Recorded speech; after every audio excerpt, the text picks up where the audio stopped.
السلام علیکم۔ جیسے کہ آپ سب جانتے ہیں سردیاں آنے والی ہیں، ہم سردیوں سے متعلق جو ہے آپ کو بتاؤں گی کہ سردیوں میں بہت سارے لوگوں کو وضو میں اور غسل میں سارے احکامات جو اسلام کے متعلق ہیں اس میں بہت سارا مسئلہ آ رہا ہوتا ہے وضو میں کہ سردی ہم کیا کریں،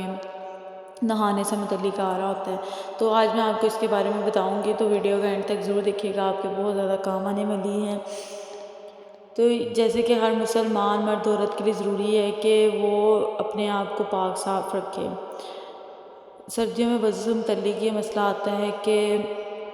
پانی بہاتے وقت اعضاء پر ہاتھ پھیرے، بالخصوص سردی میں کونیوں ایڑیوں کا خاص خیال رکھے کہ موسم کی خشکی کے سبب یہ مقام عموماً خشک ہوتے ہیں۔ بعض اوقات ان مقامات سے پانی اوپر سے گزر جاتا ہے اور کھال بدستور جو ہے خشک رہ جاتی ہے۔ اس لیے سردیوں میں بہت زیادہ ضروری ہے کہ وضو کرتے ہوئے جو ہے آپ کا مکمل وضو ہو، آپ کی کوئی اعضاء جو ہے وہ خشک نہ رہے، آپ کو تسلی رہے کہ ہم نے جو ہے سارا صاف کر لیا ہے، پانی بہہ گیا ہے کہ خشکی کی وجہ سے وہ کم نہیں ہوا۔ غسل سے متعلق مسئلہ یہ کہ اتنی سردی ہو کہ نہانے سے مر جانے یا بیمار ہونے کا اندیشہ ہو، کہ اتنی زیادہ سردی جیسے پہاڑی علاقوں پہ بہت زیادہ سردی ہو رہی ہوتی ہے، تو لحاف وغیرہ کوئی ایسی چیز جس کے پاس نہیں ہے جسے نہانے کے بعد اوڑھے اور سردی کے زر سے بچے، نہ آگ ہے جسے تاپ سکے، تو تیمم جو ہے وہ جائز ہے۔ کہ اگر بہت زیادہ سردی اور آپ کے پاس کوئی بھی ایسا نہیں ہے کہ آپ اپنے آپ کو سردی سے ڈھانپ سکیں، تو آپ غسل نہ کریں، آپ جو ہے اس سے تیمم مٹی سے کر لیں، آپ پانی سے نہ کریں۔ اور جو اس کے بعد آتا ہے وہ موزوں پر مسح جو ہے، اس کا مسائل بہت زیادہ سننے میں آتا ہے، یعنی وضو نہ ہونے کی صورت میں مرد عورت موزوں پر جو ہے مسح کر سکتے ہیں۔ موزوں چمڑے کا ہو یا صرف اس کا تلا چمڑے کا ہو اور باقی کسی اور موٹی چیز کا نہ ہو، کہ جو سردیوں میں اکثر پاؤں گیلے نہیں کیے جاتے، جرابیں پہنی ہوتی ہیں تو آپ جرابوں کے اوپر سے مسح کر سکتے ہیں۔ موزے پر مسح کرنے کے لیے 7 شرطیں ہیں۔ پہلی شرط یہ ہے کہ وضو کر کے پہنا ہوا ہو، کہ آپ نے ایک بار پہلے وضو کیا ہو، اس کے اوپر سے بعد میں آپ نے جو ہے وہ جرابیں پہنی ہوں۔ پہلے ایک ایسا وقت ہو کہ اس وقت میں وہ شخص باوضو ہو، خواہ وہ پورا وضو کر کے پہنا ہو یا صرف پاؤں دھو کر پہنا ہو، اور بعد میں وضو توڑنے والی کسی چیز کے پائے جانے سے پہلے پورا وضو کر لیا ہو۔ دوسری شرط یہ ہے کہ موزے ایسے ہوں کہ ٹخنے چھپ جائیں، اگر 2-1 انگلی جو ہے کم ہو جب بھی تو مسح درست ہے، لیکن یہ شرط ہے کہ ایڑی نہ کھلی ہو، ایڑی نہ آپ کی نظر آئے۔ تیسری شرط یہ ہے کہ موزوں جو ہے وہ ایسا ہو کہ اس کو پہن کر آسانی کے ساتھ جو ہے خوب چلنا پھرنا ممکن ہو سکے، جرابیں آپ کو تنگ نہ کرے موزے جو ہیں۔ چوتھی شرط یہ ہے کوئی موزہ پاؤں کی چھوٹی 3 انگلیوں کے برابر پھٹا نہ ہو، یعنی چلنے میں 3 انگلیوں کے برابر پاؤں ظاہر نہ ہوتا ہو، اور اگر 3 انگلی کے برابر موزہ جو ہے پھٹا ہوا ہے تو اس کے اندر سے پاؤں کی 3 انگلیوں سے کم دکھائی دیتا ہے، تو اسے موزے پر مسح جائز ہے۔ پانچویں شرط یہ کہ موزے پاؤں سے چمٹا ہوا، اسے پاؤں کے ساتھ کسی بندش کے ساتھ باندھنے کی ضرورت نہ ہو۔ چھٹی شرط یہ ہے کہ موزہ ایسا ہو، موٹا ہو کہ پانی اس سے رس کر پاؤں تک نہ پہنچے۔ ساتویں شرط یہ ہے کہ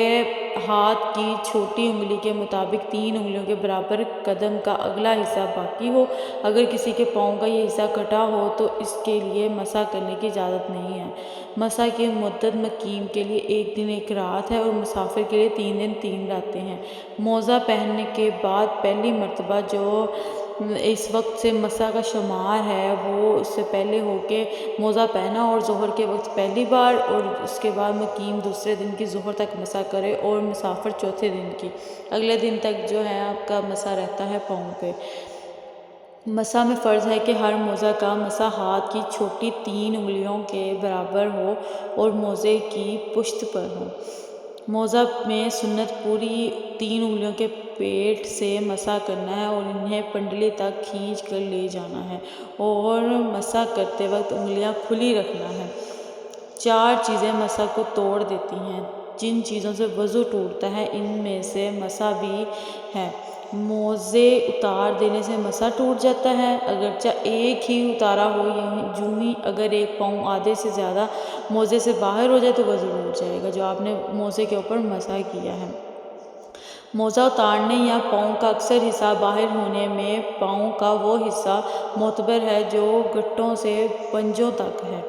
پنڈلی کا اعتبار نہیں ہے۔ ان دونوں صورتوں میں پاؤں کا دھونا فرض ہے۔ موزے پہن کر پانی میں چلا کے ایک پاؤں کا آدھے سے زیادہ حصہ دھل گیا یا کسی طرح سے موزے میں پانی میں چلا گیا اور آدھے سے زیادہ پاؤں دھل گیا تو مسح جاتا رہے گا۔ مدت پوری ہو جانے سے مسح جاتا رہے گا اور اسی صورت میں صرف پاؤں دھو لینا کافی ہے، پھر سے پورا وضو کرنے کی حاجت نہیں، اور بہتر یہ ہے کہ پورا وضو کر لے۔ مسح کی مدت پوری ہو گئی تو کبھی اندیشہ یہ کہ موزے اتارنے میں اس کے سبب پاؤں جاتے رہیں گے اور نہ اتارنے ٹخنوں تک پورے موزے کا نیچے اوپر جو ہے ایڑیوں پر مسح کرے اور کچھ نہ رہ جائے۔ نماز سے متعلق مسائل یہ ہیں کہ سردی کی شدت سے بچنے کے لیے بعض حضرات اپنا منہ چادر یا رومال وغیرہ سے ڈھانپ کر نماز پڑھتے ہیں، حالانکہ دوران نماز منہ ڈھانپ لینا مکروہ ہے۔ حدیث میں ہے رسول صلی اللہ علیہ وسلم نے منع فرمایا ہے کہ کوئی شخص نماز میں اپنے منہ کو ڈھانپے نہ۔ موسم سرما میں لوگ سردی سے بچنے کے لیے چادر، مفلر وغیرہ حالت نماز میں پہنے ہوئے ہوتے ہیں، اس میں کوئی حرج نہیں ہے، لیکن اس بات کا خیال رکھنا چاہیے کہ چادر یا مفلر وغیرہ سر یا کندھے پر اس طرح ڈالا جائے کہ اس کے دونوں کنارے آگے کی طرف نہ لٹک رہے ہوں اور اچھی طرح جو ہے کپڑا سائڈ پہ ہو کے آپ کا چہرہ بھی نظر آئے، اور اگر ایک کنارہ ایک کندھے پر ڈال دیا اور دوسرا کنارہ دوسرے کندھے پر ڈال دیا جو کمر کی طرف لٹک رہا ہے تو اس پہ بھی کوئی حرج نہیں ہے، اور اگر رومال یا چادر وغیرہ کو ایک کندھے پر ڈال لیا اور اس طرح ایک کنارہ پیٹھ پر لٹک رہا ہے اور دوسرا پیٹ پر لٹک رہا ہے جیسا کہ آج کل عموماً رومال رکھنے کا طریقہ ہے، ایسا کرنا بھی مکروہ ہے۔ حدیث میں رسول صلی اللہ علیہ وسلم نے نماز میں صدر سے منع فرمایا ہے، یہ چادر وغیرہ یوں لپیٹ کر نماز پڑھنا کہ ہاتھ بلا تکلف باہر نہ نکلا جا سکے مکروہ ہے۔ جب تم میں سے کسی کے اوپر نیچے وہ کپڑے ہوں دو تو اسے چاہیے کہ دونوں کپڑوں میں نماز پڑھے، اگر ایک ہی کپڑا ہو تو اسے چاہیے کہ اسے تہہ بند باندھے اور یہودیوں کی طرح کپڑا اپنے جسم پہ نہ لپیٹے۔ بعض لوگ اس حوالے سے الجھن میں مبتلا رہتے ہیں کہ سردی میں جو جیکٹ یا صدری جرسی وغیرہ پہنی ہوتی ہے اس کی چین یا بٹن کھول کر نماز پڑھنے سے نماز ہو جائے گی یا نہیں۔ اس حوالے سے علماء فرماتے ہیں کہ جو جیکٹ یا آپ کی جرسی وغیرہ چوگا پہنتے ہیں تو وہ عرف عام میں ان کا کوئی بہتان نہیں ہے، اسے معیوب بھی نہیں سمجھتے اور اس میں کوئی حرج نہیں ہے، یہ غلاف معاد نہیں ہے۔ پھر آتا ہے جماعت سے متعلق مسئلہ، عاقل و باقی ذات قادر پر جماعت سے نماز پڑھنا واجب ہے، جماعت چھوڑنے والا گناہ گار ہے۔ جماعت کو چھوڑنے کے بعد عذر ہے کہ ان سے اعذار میں کوئی عذر پایا جائے تو جماعت چھوڑنے میں گناہ نہیں ہوتا۔ حدیث پاک میں ہے، حضرت ابن عمر رضی اللہ عنہ سے روایت ہے کہ آپ نے ایک سرد رات میں مقام زبتان میں پڑاؤ ڈالا، پھر آپ نے اعلان کرنے والے کو اعلان کرنے کا حکم دیا کہ لوگ اپنے اپنے ٹھکانوں میں نماز پڑھ لیں۔ پھر حضرت ابن عمر رضی اللہ عنہ نے فرمایا، نبی کریم صلی اللہ علیہ وسلم جب سفر میں ہوتے تو رات بہت ٹھنڈی یا بارش والی ہوتی تو آپ اعلان کرنے والے کو یہ اعلان کرنے کا کہتے، سب اپنے اپنے ٹھکانوں میں نماز پڑھ لو، کہ مسجد میں آنا ضروری نہیں، کہتے تھے کہ اپنے اپنے گھروں میں پڑھ لیں زیادہ سردی کی شدت ہو تو۔ روزے سے متعلق یہ مسائل ہے کہ کسی عارضی عذر مثلا بیماری وغیرہ کی وجہ سے رمضان المبارک کے روزے رہ گئے تو سردی کے موسم میں ان کی قضا بآسانی کی جا سکتی ہے کہ دن چھوٹے ہو جاتے ہیں، یوں روزہ آسان ہو جاتا ہے، گرمی بھی نہیں ہوتی۔ بعض بوڑھے موسم گرما میں رمضان آنے کی صورت میں روزہ نہیں رکھ سکتے، ان کی طاقت نہیں ہوتی تو روزے کی جگہ فدیہ دے دیتے ہیں، حالانکہ ان میں سے ایسے بھی ہوتے ہیں جو موسم سرما میں دن چھوٹا ہونے کی وجہ سے روزہ رکھ لیتے ہیں۔ رسیدہ لوگ بھی کفارہ نہیں کرتے، کچھ لوگ ویسے روزے چھوڑ دیتے ہیں اور کفارہ بھی نہیں کرتے، نہ روزے رکھتے ہیں، یہ ایسا نہیں کرنا چاہیے، اس کی قضا سردیوں میں ہی پوری کر لینی چاہیے۔ حج و عمرہ سے متعلق مسائل یہ ہے کہ حج و عمرہ کے مسائل میں بھی سردی کی بنا پر ہوتی ہے کہ چنانچہ عام حالات میں جس دم کا حکم ہے کہ وہ جرم اگر بیماری یا سخت سردی یا گرمی یا زخم یا پھوڑے یا جوؤں کی سخت اذا کے باعث ہوگا تو اصلاح شریعت اس میں غیر اختیاری کہتے ہیں، اور اس میں اختیار ہوتا ہے کہ دم کے بدلے 6 مسکینوں کو ایک ایک صدقہ فطر دے دے، یا دونوں وقت پیٹ بھر کر کھانا کھلا دے، یا 3 روزے رکھ لے۔ علمی کی وجہ سے سردی کے موسم میں حالت احرام میں ہونے کے باوجود بعض محرم جو ہیں وہ سویٹر استعمال کر لیتے ہیں، بعض سوتے ہوئے کمبل اپنے منہ پر اوڑھ لیتے ہیں، حالانکہ احرام میں یہ امور ممنوع جائز ہیں۔ اس حوالے سے چند مسائل یہ ہیں کہ محرم نے سلا ہوا کپڑا 4 بار پورے کامل پہننا ہو تو دم واجب ہے، اور اس سے کم تو صدقہ اگرچہ تھوڑی دیر پہننا ہو تو لگاتار کئی دن تک پہنے رہے، جب بھی اس میں ایک ہی دم واجب ہے، جبکہ یہ لگاتار پہننا ایک طرح کا ہو، یعنی عذر سے یا بلا عذر، اور اگر مثلاً ایک دن یا بلا عذر تھا دوسرے دن بعض عذر سے تو 2 کفارے واجب ہوں گے۔ اگر دن میں پہنا رات میں گرمی کے سبب اتار ڈالا، یا رات میں سردی کی وجہ سے پہنا دن میں اتار ڈالا، باز آنے کی نیت سے نہ اتارا تو 1 کفارہ ہے، اور توبہ کی نیت سے اتارا تو ہر بار میں نیا کفارہ واجب ہوگا۔ یوں ہی کسی ایک دن گتا کپڑا پہنا تو اتارا ڈالا، پھر اسے پجامہ پہنا تو اسے بھی اتار کر، ٹوپی پہنی تو یہ بھی ایک ہی پہنا، اور اگر دن ایک میں پہنا دوسرے دن تو دوسرے کا کفارہ بھی ہوگا۔ احرام کی حالت میں چہرے کا کل یا بعض حصہ ڈھانپنا حرام ہے۔ پورے چہرے یا سر کے ایک دن یا ایک رات چھپانے سے دم لازم ہو جاتا ہے، اور ایک دن سے کم میں صدقہ لازم ہو جاتا ہے۔